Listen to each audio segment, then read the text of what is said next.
ได้หมดแล้วก็มาถึงก็ไปในสามมอยเพราะว่าตอนมาต่อเครื่องที่กรุงเทพนี่ออกจากสนามบินไม่ได้ต้องเก็บจากลาวนี่แหละบอกให้เขาเอากาแฟบอกให้เขาเอากาแฟน้ำมา32ครับพอนะ32ถ้าเอามาเยอะกว่านั้นก็ได้อยู่ถ้าน้ำหนักเลย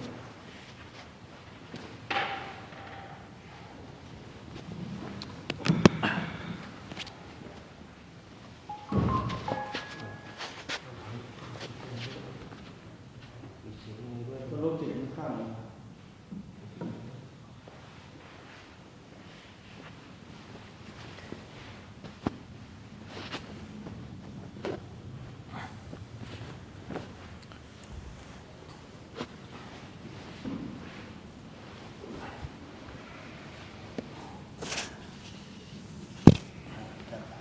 จำสักหน้าโจกมือดีเลยครับจำสักหน้าหน้าจะได้เต็มที่เป็นไม่ครับผมจะได้เก็บแย่เลย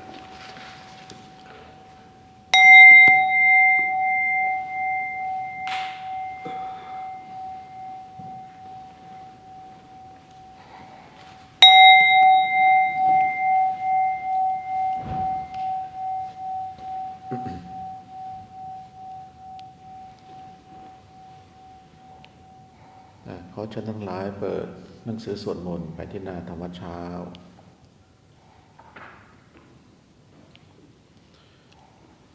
เพื่อพร้อมแล้วขอเชิญทุกท่านกราบพร้อมกันกราบ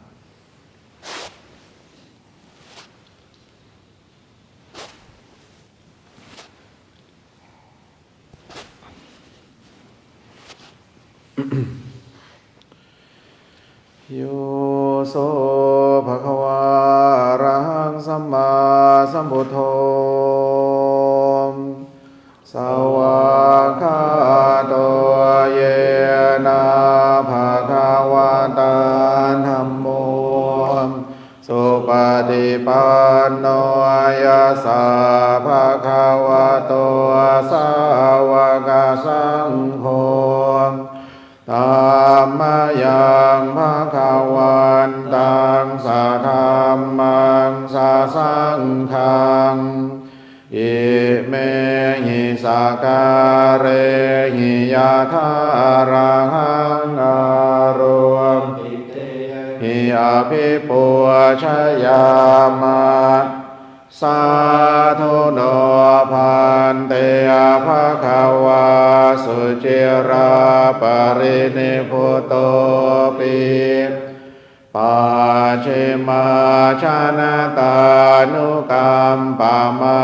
นะสาอิเมสะการะทุกขตาปันนาปฏิคันหาตุอัมหากังทิยคารตังหิตายาสุขายาอะระหังสัมมาสัมพุทโธภะคะวาพุทธังภะคะวันตังอภิวาเทมิสวากขาโตภะคะวะตาธัมโม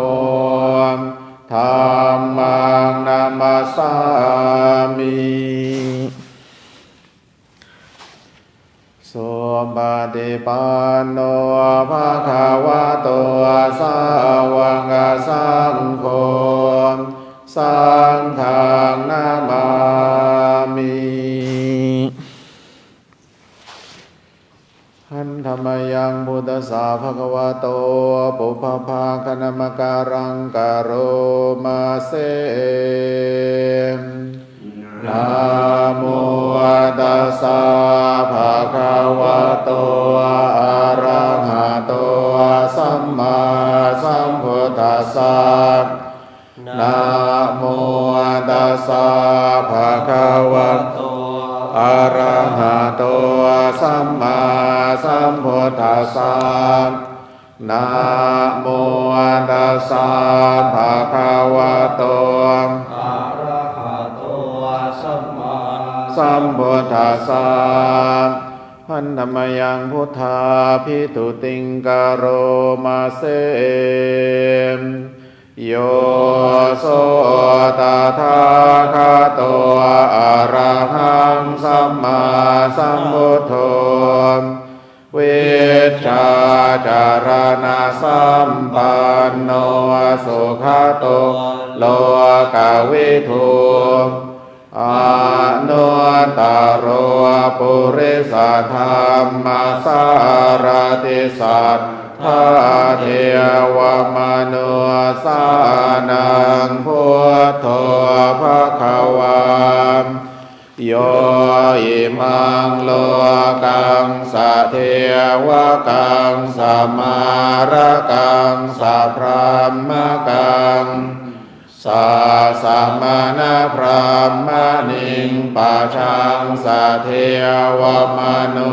สังสยังอภิญญาสัจจิกตวาปเวเทสิโยธรรมังเทเสสิอา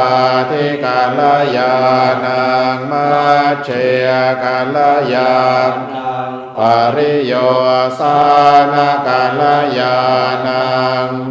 สัทธังสัพพยัญชนะเกวลาปริปุณังบริสุทธังพรหมจริยังปกาเสสิตามหังภวันตังอภิปุชยามิตามหังภวันตังเสรสานามามิหันธรรมยังธรรมาภิตุติงกโรมาเสโยโสสว่างคาโตภควตาธัมโมสันทิฏฐิโกอาลิโกเอหิปัสสิโกโอปานายิโกปัจจันตังเวทิตามโพวินโยหิตามหังธรรมังอภิปุชยามิตามหังธรรมังเสรสานามามิ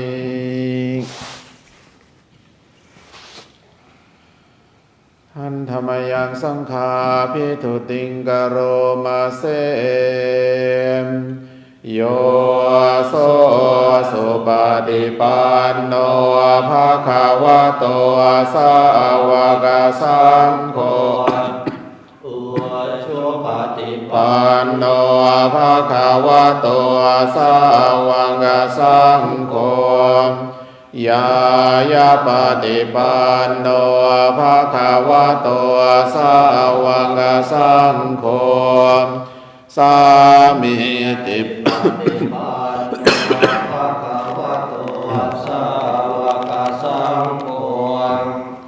ญาณิทังจัตตาริปุริสายุคานิอันทปุริสาปุคลาเอสามภควโตสาวกสังโฆอาหุนายโยปาหุนายโยทักขินายโยอัญชลีกรณิโยอนุตตรังปุญญาเขตังโลกัสสะตามหังสังฆังอภิปุชยา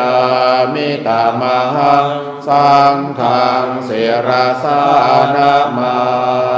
มิ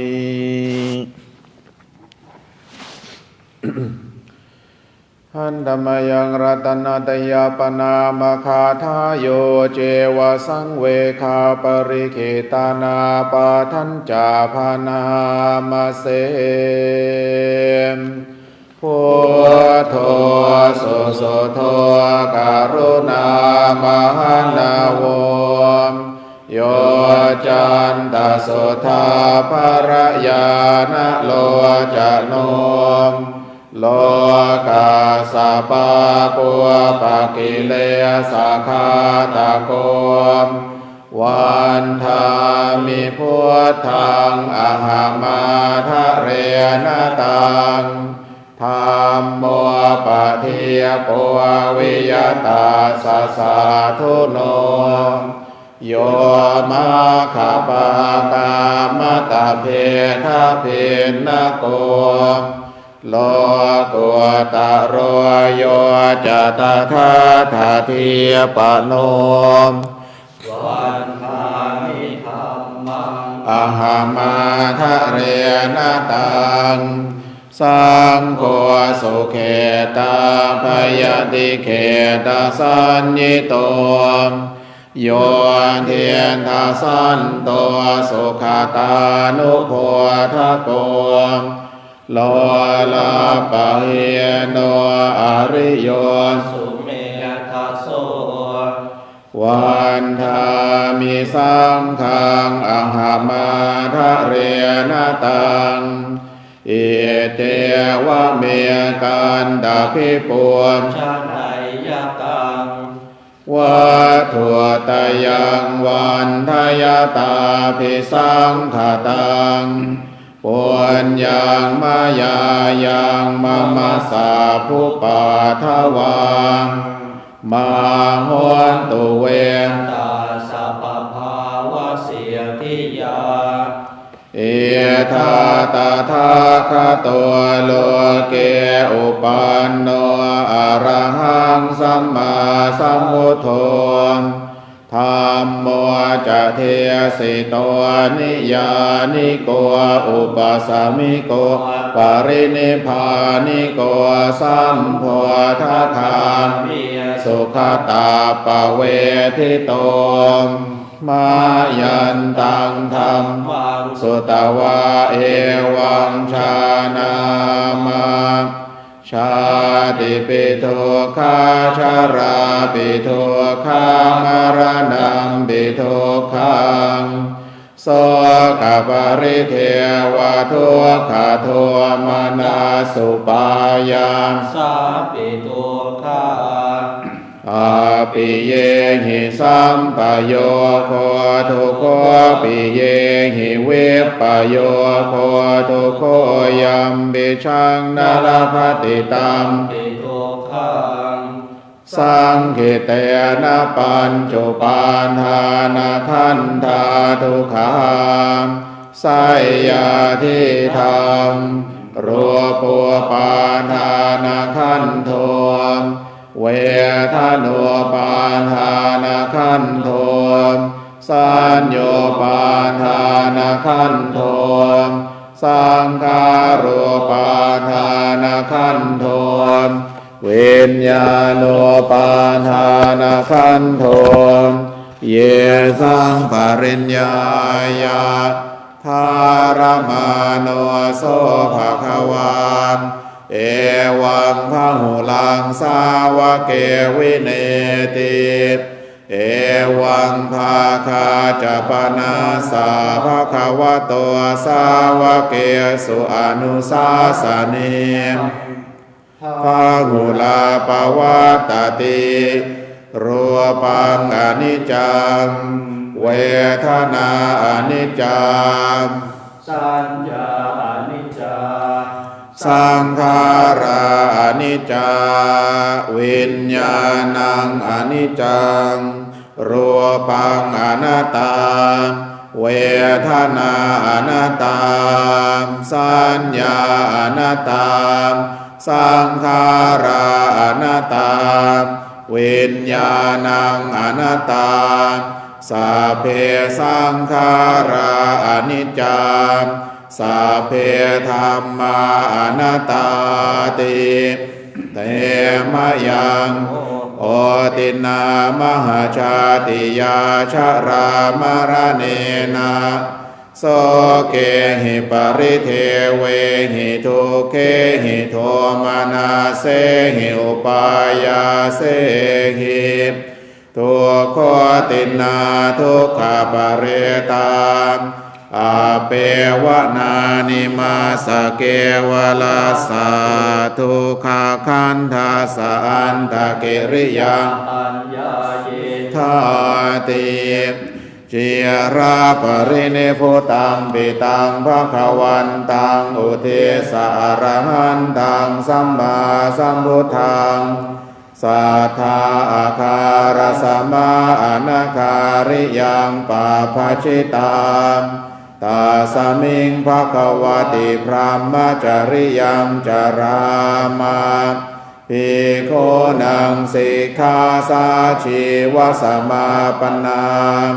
ตังโนพรหมจริยังอิมาสเกวลาสาทุกขาคันธาตะกิริยายาสังวาตาตุติวันนี้เราจะสวดบทถวายพรพระหลังจากนั้นก็จะได้สวดธรรมเช้าตามปกตินะเพราะวันนี้จะเดินทางออกจากวัดไปประมาณ 8 นาฬิกาก็คือจะต้องฉันเช้าก่อนฉันเช้าเสร็จ 8 โมงพร้อมแล้วก็ไปถึงที่ลอนดอนอายเตรียมการเล็กน้อยแล้วก็จะได้เริ่มเดินบิณฑบาตตั้งแต่เวลา 9:30 น.เป็นต้นไปนะก็ขอให้ทุกท่านเปิดหนังสือไปที่หน้า 44ญาติโยมที่อยู่ทางบ้านที่ร่วมทำวัดกับพระสงฆ์ในขณะนี้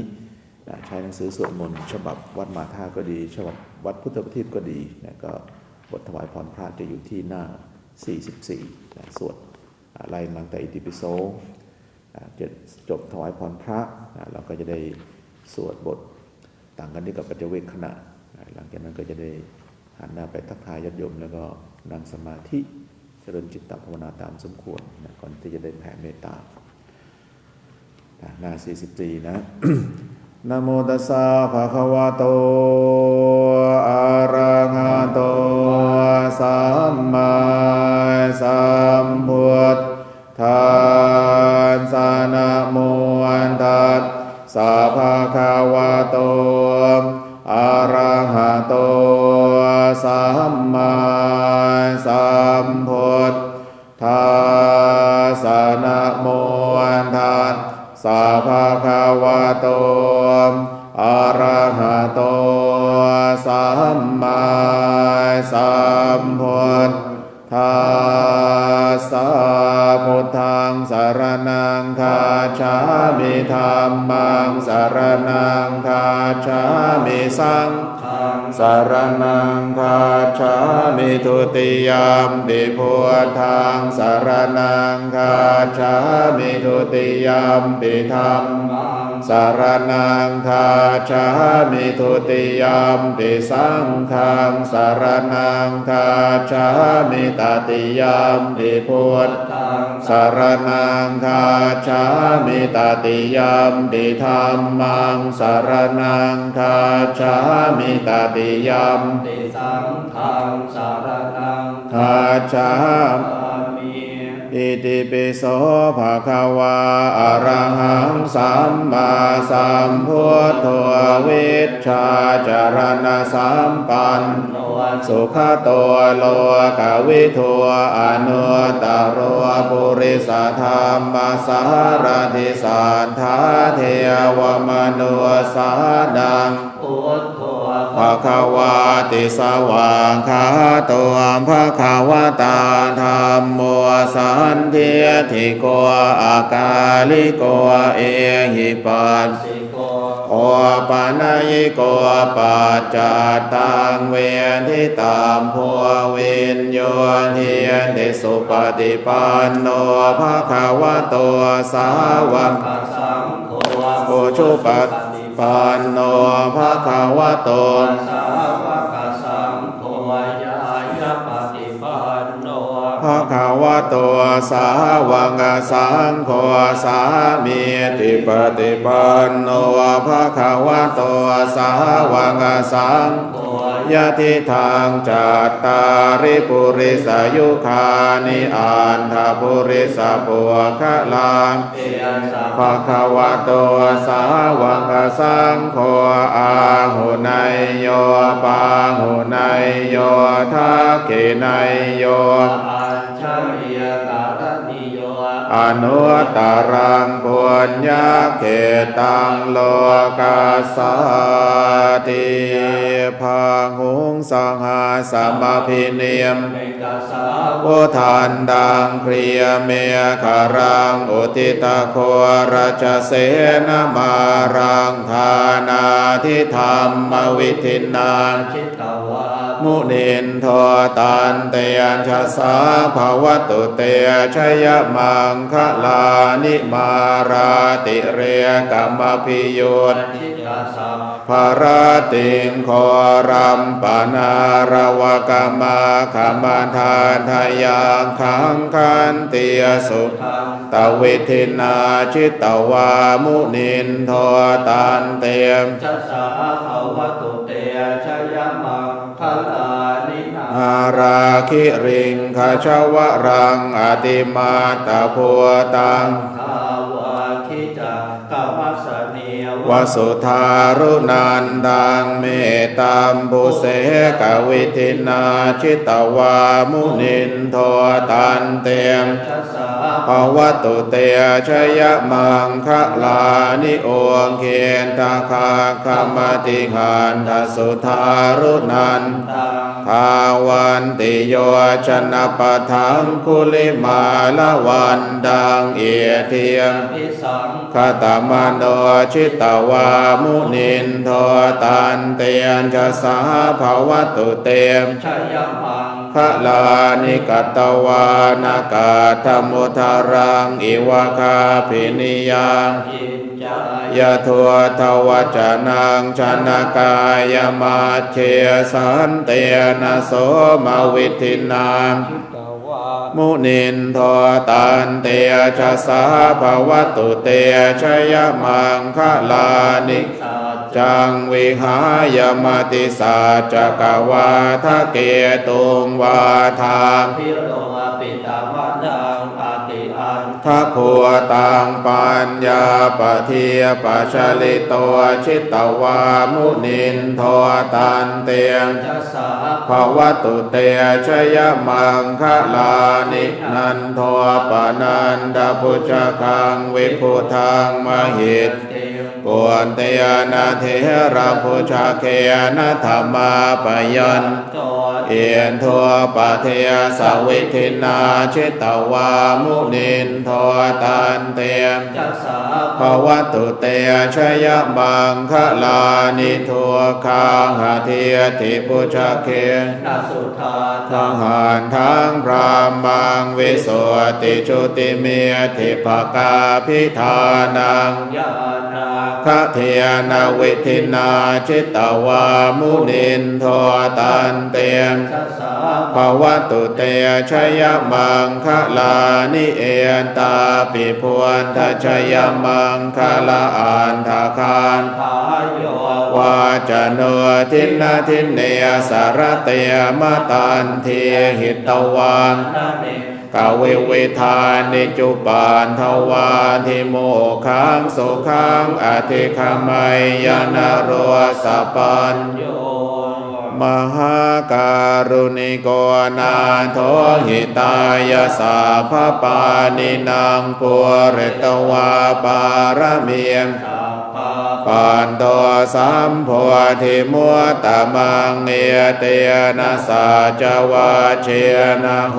ตุเตมชยมังคะลังชยันตัวโพธิยามัวเลสักยานังนันทิวัฒโนเอวังตวังวิชโยโหหิชยาสุชยมังคะเลอปราชิตปันลังเกมสีเสปัทวิปุคาเรอภิเสเกสาภพุทธานังอาคาปะตวมทติสุนาขาตังสุมังคะลังสุปาพาตังสุโหติตังสุขโนสุมุโหตัวจะสุเยทังพรหมจาริสุปทักขินังกายกรรมังวาจากรรมังปทักขินังปทักขินังมโนกรรมังปะเน เทียเตยปะทาเขนาปะทาเขนานิกตวานาลพันตาเทปาทาเขเนภวตุสาพมังคลังราคันตุสาภเทมสัพพพุทธานุภาเวนะสัทธาโสทิภวันตุเตภวตุสัพพลังราคันตุสัพพเทวตาสัพพธรรมานุภาเวนะสัทธาโสทิภวันตุเตภวันตุสัพพมังคลังราคันตุสัพพเทวตาสัพพสังฆานุภาเวนะสัทธาโสทิภวันตุเตเปิดหนังสือมาที่หน้า6บทต่างกันนี้กับปัจเจเวคขณะหันธรรมยังตังคณิกาปัจเจเวคณาปาทังพนามาเสมปานิสังขายโยนิโสจิวรังปฏิเสวามิยาวาเทวาสิตาสาปฏิฆาตายาอุณหาสาปฏิฆาตายาดังสามากาสวาตาตปาสิริงสัพพสัมภาสานังปฏิฆาตายายาวาเทวาหิริโกปินาปฏิชาธนันทังปฏิสังขายโยนิโสปินดาปาตังปฏิเสวามิเนวาทวายนามัทายนามันดานายนาวิภูสนายายาวาเทวาอิมาสกายาสถิติยายาปนายวิหิงสุปรติยาตัมมัจจริยานุภายาอิติปุรานันจะเวทนังปฏิฆังคามินวันจะเวทนังนาอุปาเทสามิยาตราจะเมภเวสติอนวัชตาจะพาสุวิคาโรจาติปฏิสังขายโยนิโสเสนาสนังปฏิเสวามิยาวาเทวาสิตาสาปฏิฆาตายาอุณหาสาปฏิฆาตายาดังสามากาสวาตาตปาสิริงสัพพสัมภาสานังปฏิฆาตายายาวาเทวาอุตุปริสยาวิโนทานังปฏิสันลานารามาทังปฏิสังขายโยนิโสขิลานาปัจจยเพสัชชาปริฆารังปฏิเสวามิยาวาเทวาอุปันนานังไวยาภาธิกานังเวทนานังปฏิฆาตายาอาภยาปัชชาปรมัตตายาติหันธรรมยังปฏิทานาคาทายโยพนามาเสมยาเทวตาสันติวิหารวาสินีทัวเพคาเรโพธิคาเรตาหิงตาหิงตาธรรมทานเนนะภวันตุปุชิตาโสทิงการุณเตทวิหารมันดาเลเทราจมัชฌานวกาจะภิกขโวสารามิกาทานปฏิอุปาสกาคามาจะเทสานิคมาจะอิสราสาภานาภูตาสุขิตาภวันตุเตชาลาภูชาเยปิจาอันดาสัมภวาสังเสทาชาตาอัทวปปาติกานิยานิกังธรรมวรังปฏิจจเตสัพเพปิทุกขาสักการนตุสังขยังธาตุจิรังสตังธรรมโมธรรมัทธราจปุคคลา สังโฆโหตุสัมมาโควะอัฏฐายจาญิตายจาอาเมราคาตุสัทธัมโมสัพเพปิธัมมจาริโนพุทธิสัมปะปุณยยามธรรมเมอริยปเวทิเตปัสสันนาโหนตุสัพเพปิปานิโนพุทธศาสเนสัมมาทารังปเวชันโตกาเลเทโวปวัสสตุวุธิภาวายสัตตานังสมิทธังเนตุเมทะนิงมาตาปิตาจะอัตตราชังนิจจังราคันติปุตตะคังเอวังธรรมเมนะราชาโนปัจจังราคันตุสัพพะทา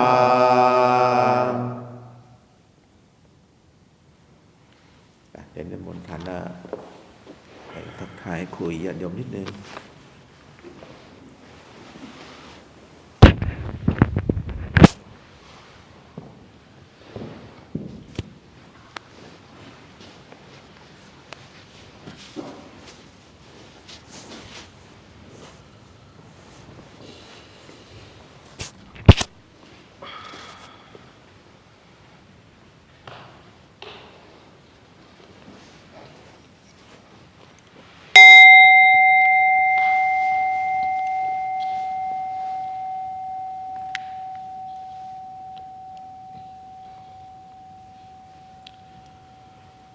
นมัตถุรัตนตยศาสตร์ขอความนอบน้อมของข้าพเจ้าจงมีแด่พระรัตนตรัยขอถวายความเคารพพระเถรานุเถระครูบาอาจารย์ทุกรูปขอความสุขความสวัสดีจงมีแก่ญาติโยมสาธุชนทุกท่าน May I pay my homage to the Buddha, Dhamma and Sangha, venerable monks, friends in the Dhamma.วันนี้วันเสาร์ที่7เดือนมิถุนายนพุทธศักราช2568หลังจากทำวัดเป็นภาษาบาลีเสร็จวันนี้ทำแบบย่อประมาณ30นาทีเพราะว่า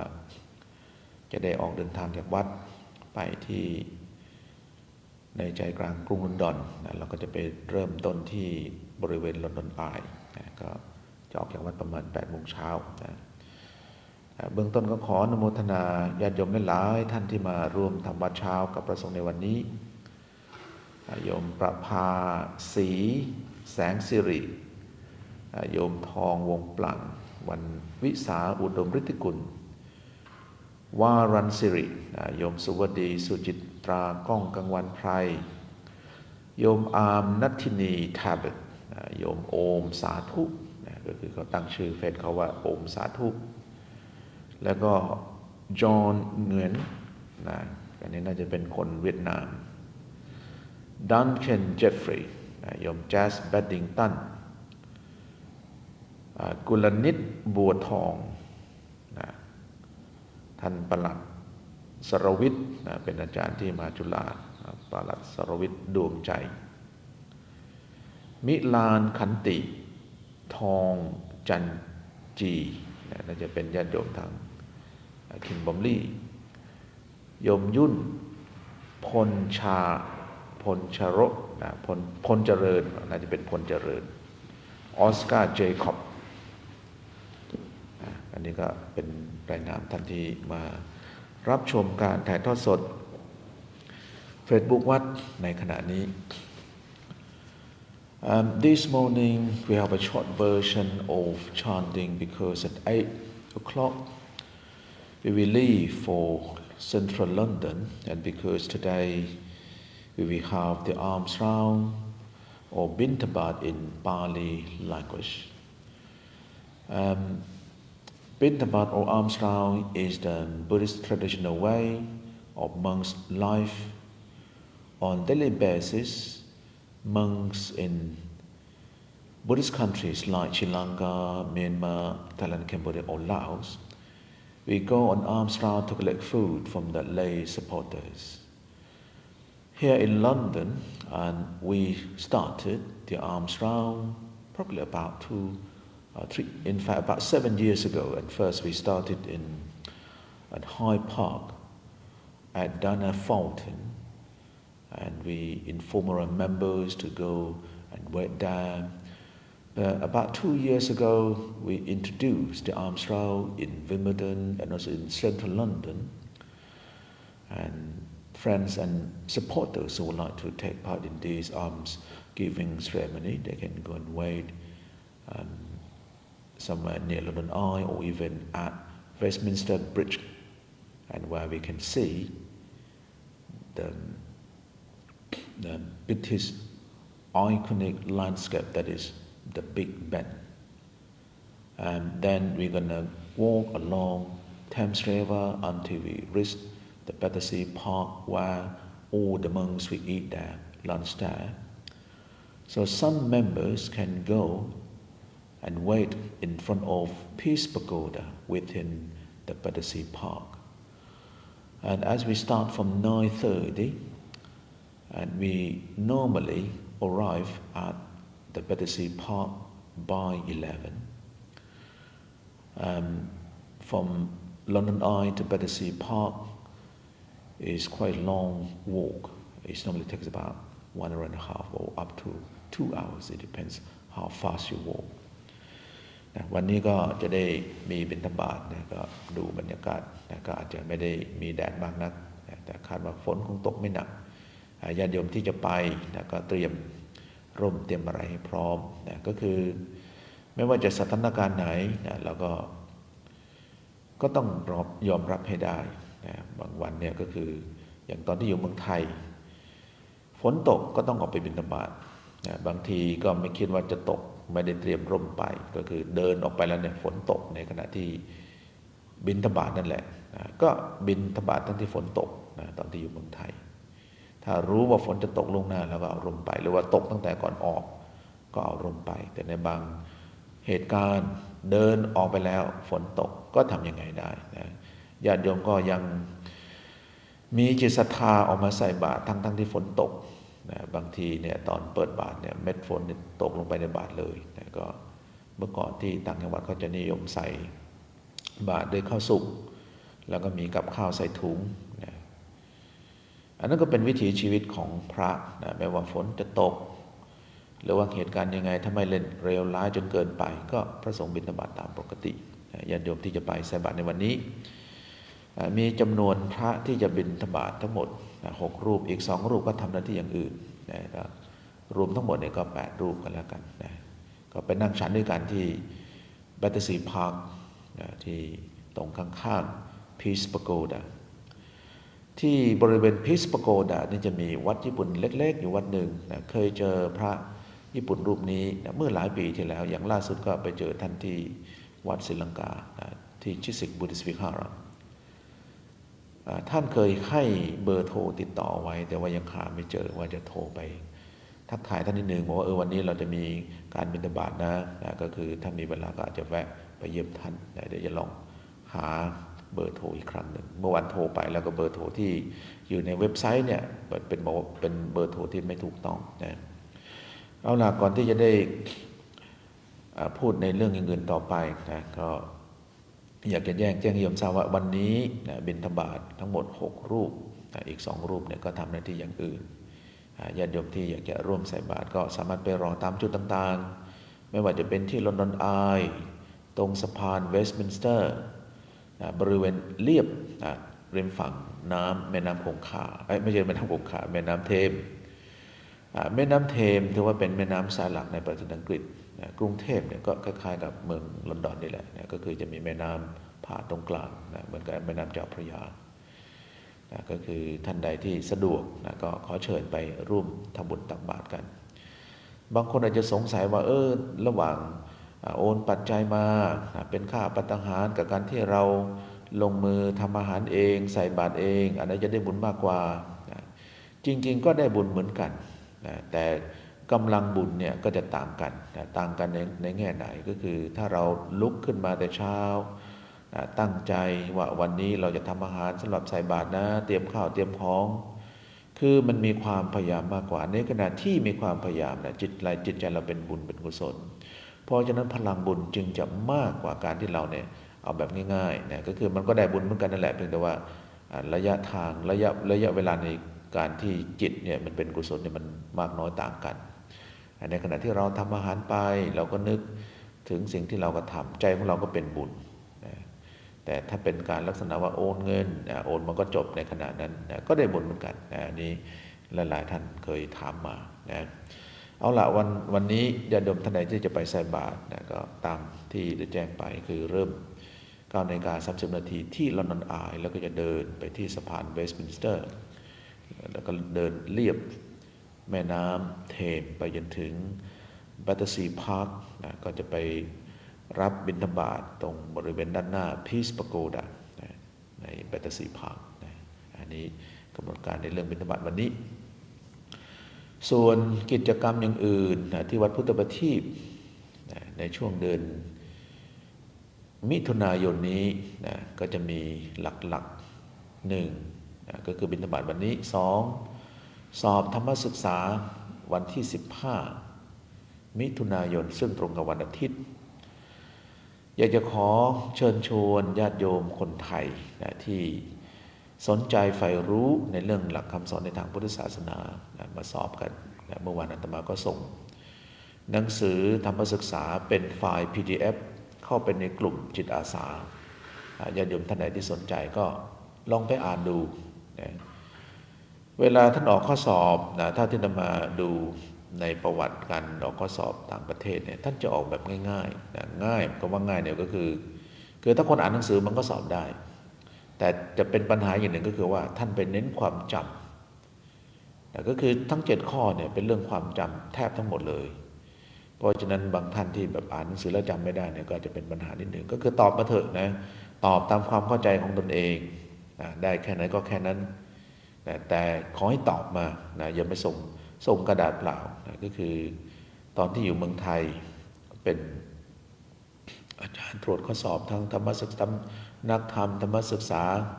แล้วก็ตรวจข้อสอบบาลีนะจนกระทั่งได้เดินทางมาอยู่อังกฤษก็เลยไม่ได้ทำหน้าที่ตรงนี้คนที่ส่งข้อสอบมานะบางคนเนี่ยเขียนลายมือดีมากขึ้นต้นดีมากจำได้ว่าเมื่อหลายปีที่เราไปตรวจข้อสอบวิชากระทู้ธรรมศึกษาซึ่งมีนักเรียนเข้ามาสอบกันหลายคนขึ้นต้นดีเขียนลายมือสวยมากแต่ตรงกลางๆไม่ได้มีเรื่องของธรรมะเลยเขียนเพลงใส่เข้าไปตอนนั้นเพลงประเทืองของไทยธนาวุฒิกำลังดัง ก็เขียนเพลงนั่นแหละประเทืองนั่นแหละใส่เข้าไปนะบางคนที่เนื้อหาอย่างไรนะก็จะพูดถึงว่าคือเมื่อก่อนเป็นเพื่อนกันตอนเรียนหนังสือเนี่ยประเทืองเนี่ยก็เป็นผู้ชายปกตินะแต่งกายเป็นผู้ชายปกติจนกระทั่งว่าทุกคนเรียนจบแยกย้ายกันไปเติบโตในเส้นทางของตนเองเด็กที่ชื่อประเทืองนะเด็กชายที่ชื่อประเทืองเนี่ยแกก็เปลี่ยนเพศทีนี้เพื่อนไปเจอนะเนื่องจากว่าเขาแต่งตัวสวยมากนะก็เลยเกิดความสนใจจะเข้าไปจีบเป็นเพื่อนผู้ชายเนี่ยนะเห็นจะเข้าไปจีบแต่พอไปดูใกล้ๆเอ้าไอ้นี่มันประเทืองนี่หว่านะก็เลยเป็นที่มาว่ามันจะมีท่อนหนึ่งว่านี่ไอ้ประเทืองนี่หว่านะนี่เล่าให้โยมฟังนะโยมที่ไม่รู้ว่าเพลงประเทืองเนี่ยเนื้อหาสาระยังไงนะเพลงไอ้ประเทืองนี่หว่าเนี่ยดังมากช่วงนั้นเด็กคนนี้ก็เลยใส่เนื้อเพลงประเทืองนี่แหละทุกตอนเลยแต่มีการเชื่อมกระทู้นะแต่ว่าไม่ได้อธิบายหลักธรรมนะอันเนี้ยไม่ควรที่จะให้สอบผ่านอาตมาเนี่ยให้สอบตกเลยนะเพราะว่าถือว่าเป็นการไม่เคารพเขียนมาเถอะนะเขียนมาตามที่เราเข้าใจนั่นแหละอย่างน้อยก็ยังได้คะแนนค่าเขียนนะอันนี้ตอนที่เรียนนักธรรมเรียนบาลีนะโดยเฉพาะยิ่งท่านนักธรรมเนี่ยครูบาอาจารย์ท่านจะบอกว่าเวลาเราตอบไม่ได้เนี่ยเราจะทำยังไงบอกเขียนอธิบายธรรมะไปเลยนะเดี๋ยวอาจารย์นี่ท่านจะเมตตาอย่างน้อยท่านสงสารให้คะแนนค่าเขียนกี่คะแนนก็อยู่ที่ความเมตตาของท่านนะอันนี้อยากจะให้กำลังใจโยมว่าโยมไม่มีเวลาอ่านหนังสือเลยโยมจะสอบผ่านไหมเนี่ยคือเขียนมาตามที่เราเข้าใจ ตัวอาตมาเองเนี่ยเป็นผู้ที่มีที่ต่อต้านในเรื่องการทุจริตมากนะก็คือตั้งแต่ตอนที่อยู่ที่ต่างจังหวัดเนี่ยครูบาอาจารย์จะปลูกฝังในเรื่องการทุจริตจริงๆพระสงฆ์เราเนี่ยไม่ควรที่จะต้องมาบอกกันเรื่องนี้อย่างเวลาสอบธรรมศึกษาก็ดีสอบบาลีก็ดีคือเราสอนให้ญาติโยมเนี่ยมีความซื่อสัตย์สุจริตแต่ตัวเราเองกับไม่ซื่อสัตย์ไม่สุจริตอันนี้ก็หมดกันแล้วนะเพราะฉะนั้นเนี่ยเวลาได้ยินข่าวว่าสอบนักธรรมสอบบาลีมีการทุจริตกันนะอาตมาเนี่ยรู้สึกว่าเป็นเรื่องที่น่าสังเวชมากๆนะโดยส่วนตัวนะจะเป็นคนที่ไม่ชอบไม่ต่อต้านเรื่องนี้อย่างมากนะก็อยากจะให้โยมเนี่ยที่มาสอบก็ด้วยความรู้ความสามารถตนเองตอบไม่ได้ก็เขียนอธิบายธรรมะไปนะก็ไม่ต้องมีการทุจริตกันนะเพราะว่าเรามาสอบธรรมะแต่เรามาทุจริตมันขัดแย้งกันโดยสิ้นเชิงนะเอาล่ะอันนี้คือเรื่องสอบธรรมศึกษานะ ทีนี้นอกจากนี้แล้วในช่วงวันที่20ถึงวันที่23เดือนมิถุนายนเนี่ยจะมีการประชุมสมัยสามัญประจำปีองค์กรพระธรรมทูตไทยในสหราชอาณาจักรซึ่งที่ผ่านมาก็จะประชุมที่วัดพุทธประทีปประชุมที่วัดสันติวงศารามบ้างเคยประชุมที่วัดไม่แน่ใจว่าเคยประชุมที่วัดป่าพุทธารามไหมแต่หลักๆก็คือเคยประชุมที่วัดสันติวงศารามเคยประชุมที่วัดมหาธาตุคิงส์บอมลีย์แล้วก็ประชุมที่วัดพุทธประทีปนี่เป็นหลักปีนี้จะย้ายไปประชุมที่วัดพระธรรมกายนิวคาสเซิล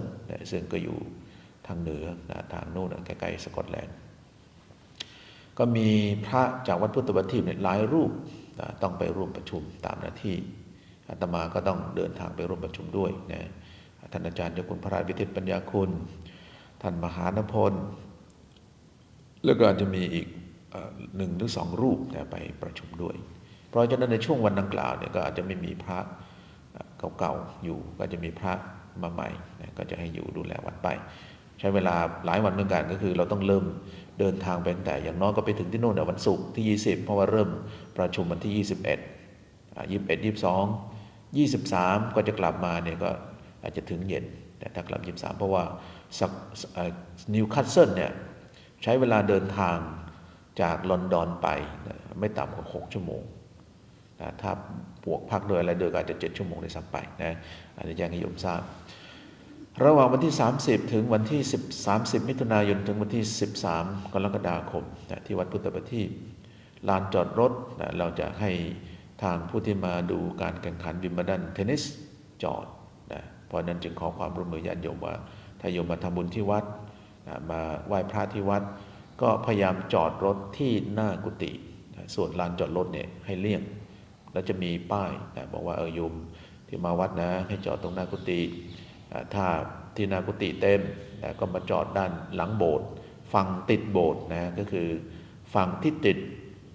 โรงเก็บของนะอันนั้นจะเอาไว้ให้สำหรับผู้ที่มาดูการแข่งขันวิมเบิลดันเทนนิสนะเดี๋ยวจะดูอีกทีก็แล้วกันว่าจะทำป้ายไปอยู่นะก็อาจจะได้ให้โยมได้ดูป้ายนะเวลามาเนี่ยดูป้ายนิดหนึ่งอ่านป้ายนิดหนึ่งคือทางวัดเองพยายามทำป้ายนะแต่คนส่วนใหญ่เนี่ยก็ไม่ค่อยดูป้ายอย่างเช่นถามฐานอยู่ตรงไหนก็คือไม่ได้ดูป้ายจริงๆฐานมันก็มีอยู่ตรงนั้นแหละที่กรวดน้ำอยู่ตรงไหนคือเราใส่ไว้ในตู้แล้วเขียนป้ายบอกเอาไว้แต่ส่วนใหญ่ก็อาจจะไม่ได้ดูป้ายนะอันนี้ก็คือ30มิถุนายนถึง13กรกฎาคมวันที่10กรกฎาคมซึ่งเป็นวันอาสาฬหบูชาก็จะมีการบวชพระ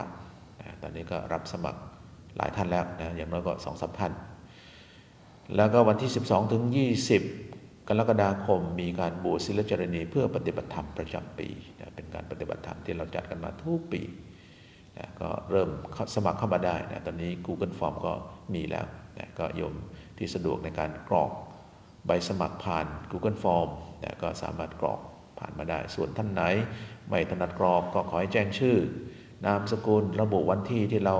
จะเดินทางมาร่วมปฏิบัติธรรมจะอยู่3 วัน5 วัน7 วันหรือจะอยู่ทั้ง9 วันก็ตามสะดวกนะเพราะว่าบางท่านอยากจะมาแต่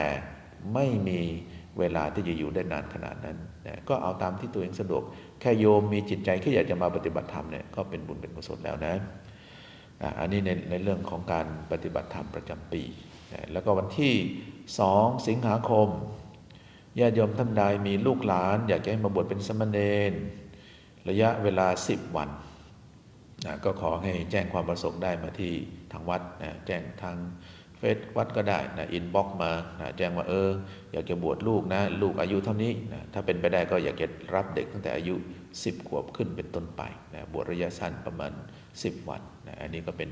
ข่าวสารที่อยากแจ้งให้ท่านหลายได้รับทราบRight, I just would like to remind everyone that from the 32nd of June until the 13th of July, at the Buddha Patipat Temple, our car park will be used for the Wimbledon tennis people. There are about 24 parking spaces in our car park, so our car park will be reserved for the Wimbledon tennis people. They normally start coming from 6 o'clock in the morning, and sometimes they leave just before midnight. Our members, like the temple's visitors, may park their vehicle in front of the house or the monk's residence, and if that area is full, then you may try to park somewhere in the garden, but try to park next to the main temple or just follow the sign. We're gonna put the sign and in front of the security gate, and then read the sign, just follow the sign, and this will designate you where you choose park your vehicle. And for Wimbledon tennis people, they normally park for many hours, but for our visitors, the temple visitors, they may park for about 1 or 2 hours, maximum 3 hours. So we would like to ask our members to avoid parking in the car park. Then on the 10th of July, we're going to have the celebration of Asala Busha Day. Asalha is one of the 4 Buddhist festival days. It has been observed to commemorate the event when the Buddha gave the first sermon to the group of 5 monks on the full moon day of the 8th lunar month. It's just one day before the beginning of the Buddhist Lent. And Asala Busha is not really celebrated by the Buddhists in different countries. It is mainly celebrated in Thailand. And as I know, and this Asala Busha celebration was initiated by His Late Majesty King Rama IV, or King Mongkut, who would like to emphasize the importance of Asala Busha Day, or the event that the Buddha gave the first sermon to the Panchawakhi, or the group of 5 monks. At the end of his sermon, Kontanya, who was then the most senior and the oldest of the 5 members, achieved an enlightenment, or enter Sotapanna, attend Sotapanna, the stream entrance. And then he became the witness of the Buddha's enlightenment. He also requests to be ordained as the first Buddhist monk. So on the 10th of July, we're going to have the monk's ordination ceremony, just to mark and the significance of Asala Busha Day. Then from the 12th until the 20th of July, we're going to have the nuns retreat. This will be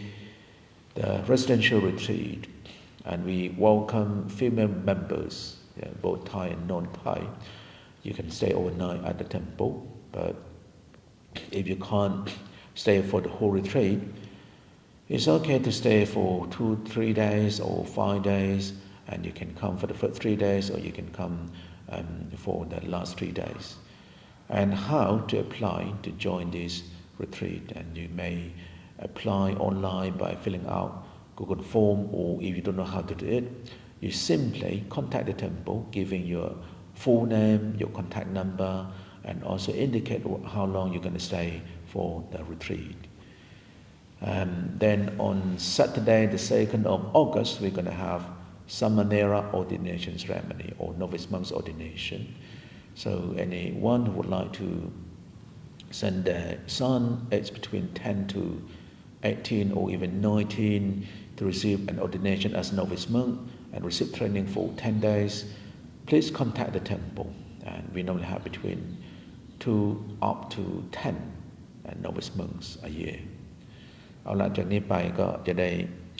นั่งสมาธิต่อเล็กน้อยแล้วก็จะได้แผ่เมตตานะ So now it's time for meditation. We're going to meditate for about 3 to 5 minutes.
ขอเชิญทั้งหลายเปิดหนังสือไปที่หน้า221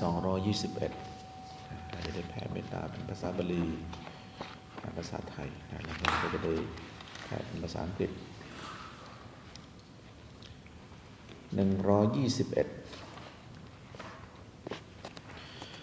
อาหังสุขิโตโหมิขอให้ข้าพเจ้าจงมีความสุขอาหังนิทุกโขโหมิขอให้ข้าพเจ้าจงปราศจากทุกข์อาหังอเวโรโหมิขอให้ข้าพเจ้าจงปราศจากเวรอาหังอภยาปโชโหมิขอให้ข้าพเจ้าจงปราศจากความลำบากอาหังอานีโคโหมิขอให้ข้าพเจ้าจงปราศจากอุปสรรคสุขีอัตตานังปริหารามิขอให้ข้าพเจ้ามีความสุขสุขใจรักษาตนให้พ้นจากทุกข์ตลอดกาลนานเทอญสัพเพสัตตาสัตว์ทั้งหลายที่เป็นเพื่อนทุกข์เกิดแก่เจ็บตายด้วยกันทั้งหมดทั้งสิ้นอาเวราหนตัวจงเป็นสุขเถิดอย่าได้มีเวรแก่กันและกันเลยอาภายาปัชชาหนตัวจงเป็นสุขเถิดอย่าได้เบียดเบียนซึ่งกันและกันเลยอานิคาหนตัวจงเป็นสุขเถิดอย่าได้มีความทุกข์กายทุกข์ใจเลยสุขีอัตตานังปริหารันตัวจงมีความสุขกายสุขใจรักษาตนให้พ้นจากทุกภัยทั้งสิ้นเถิดสัตว์ทั้งหลายที่ถึงทุกข์ขอให้พ้นจากทุกข์สัตว์ทั้งหลายที่ถึงสุขขอให้ได้รับความสุขยิ่งขึ้นไปด้วยกันทุกตนทุกคนเถิดจากนี้ไปขอเชิญทุกท่านแผ่เมตตาเป็นภาษาอังกฤษอาจจะเพราะคำแปลนะ Now we're gonna read the loving kindness in English, only the translation. May I be happy. May I be free from suffering. May I be free from hatred. May I be free from hurtfulness.May I be free from troubles of body and mind. May I be able to protect my own happiness. May you be happy. May you be free from suffering. May you be free from hatred. May you be free from hurtfulness. May you be free from troubles of body and mind. May you be able to protect your own happiness. Whatever beings there are, may they be happy. May they be free from suffering.May they be free from hatred. May they be free from hurtfulness. May they be free from troubles of body and mind. May they be able to protect their own happiness. Sadhu, sadhu, sadhu. ขออนุโมทนาพระเถรานุเถระทุกรูปวันนี้มีท่านอาจารย์โชคชัยอาจารย์มานิตอาจารย์ธนพลท่านสมชายแล้วก็อนุโมทนาโชติที่เป็นลูกศิษย์วัดมาทำหน้าที่ถ่ายทอดสดแล้วก็มาร่วมทำวัดเช้ากับพระสงฆ์ด้วยอนุโมทนาโยมที่มาร่วมทำวัดเช้ากับพระสงฆ์ออนไลน์โพเลียงสุนอาจจะเป็นคนทางมาเลเซียนะโรสรินรัฟฟตีอันนี้ก็เป็นโยมที่อยู่ในอังกฤษนี่แหละโอเค Good morning everyone Jonathan พัทิลละยังมีอีกคุณคุ้มคำพัฒนีธงชัยรัตนพงศ์มิลานขันติทองจันจีโยมจำนงวงสง่าโยมสรินทาพิจยะนนเนตรสุวดีสุจิตราก้องกังวันไพรแล้วก็โอบิวตี้นะ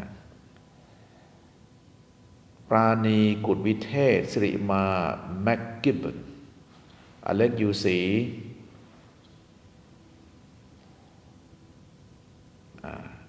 สิริมาแม็กกิบบนอ่านไปแล้วนะแล้วก็ปรามิดชาน่าจะเป็นคนทำยมไพจิตด้วย ภัยจิตคือญาติของโยมสุนิสาหรือเปล่าภัยจิตเมลลี่ซิเวสเตอร์ยมนี้อยู่เมืองไทยอยู่เนี่ยไล่ขึ้นมาเรื่อยๆนะริดวันยมตีมทิมไม่ติมเราเนี่ยนะนี่ไปรอใส่บาตรโอเคนะวันนี้ใครไปใส่บาตรก็ไปรอได้เลยนะอุศนีเพชรอูริดวันเลยเนี่ยขึ้นมาเรื่อยๆGood morning Peter Williams วสรีผมอ่านจากท้ายขึ้นมาครับผมแล้วก็ภัยจิตอภัยจิตนะไม่แน่ใจว่าเป็นญาติของโยมสุนิสาหรือเปล่านะเอาล่ะก็อนุโมทนาบุญกับทุกท่านนะก็จากนี้ไปพระสงฆ์ก็จะได้กราบลาพระรัตนตรัยโอเคเดี๋ยวให้หมดก่อนสุภาศรีสุภาเดี๋ยวนะเดี๋ยวอ่านให้หมดก่อน Edward Herron นะอันไหนที่สามก็จะข้ามไปทิติวรดานะทิติวรดา Edward คนธนพรหอมนานสมบัติคูเปอร์พันฤทัยนะพันฤทัยทำสุดทำดุษฎีนะแล้วก็ฟิเลียกอจงเกียรตินะถ้าอ่านผิดก็ต้องขออภัยนะเพราะว่าเป็นภาษาอังกฤษบางทีมันก็อ่านได้หลายอย่างอำนาจชำนาญกิจนะมีคนใช้ Facebook ว่าตังอามีนะเนี่ยใช้ Facebook ชื่อเก๋ไก่นะแล้วก็ยมติ๋มอาพรคอกไทเกอร์ร็อกไชน่าโยมนิดเนลลี่ซินเวสเตอร์ทองวงปลังโอมสาธุโยมเคที่กัมเมอร์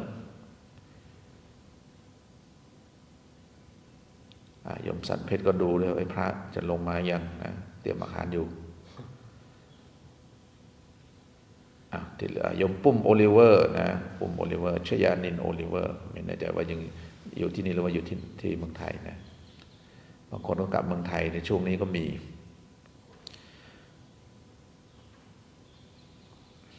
ในซ้ำก็จะอ่านข้ามนะออสการ์เจคอบยุ่นพลเจริญอันนี้อ่านเป็นในรอบแรกนะท่านประหลัดสรวิทย์ดวงใจยมประภาสีอมสาธุกุลนิตเจสแบดดิงตันดันแคนเจฟฟรีย์แล้วก็จอห์นเงินนะจอห์นเงินนัทธินีทาเบตวรัญสิรินะโยมวันวิสาดมฤทธิกุล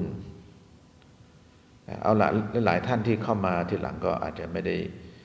ดูหมดนะก็เนี่ยสุทธิพรมอฟเฟตอุไรพงสุระนี่ที่เข้ามาทีหลังเอาละขออนุโมทนาทุกท่านนะต่อไปขอเชิญรับพรนะ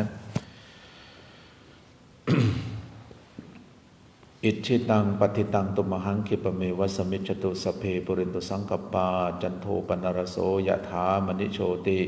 ระโสยะถาสัพพิติโยวิวัชชันตุสัพพะโรโควินาศตุมาเตภวันตารายโยสุขิธิขายุโกภวะอภิวาทนาสิริจังวุฒาปจายโนจัตตารโอธรรมาวันติอายุวันโนสุขังภาลัง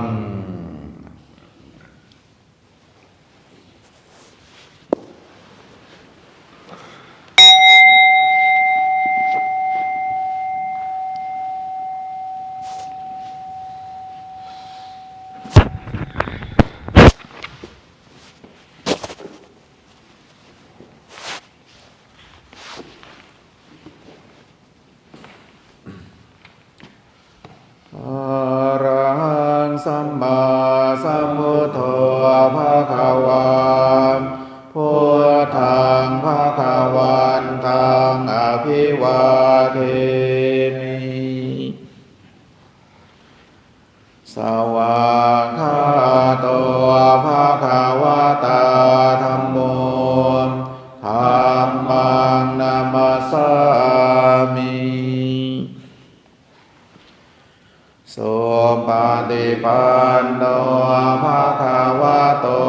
สาวกสังโฆสังฆังนามามิ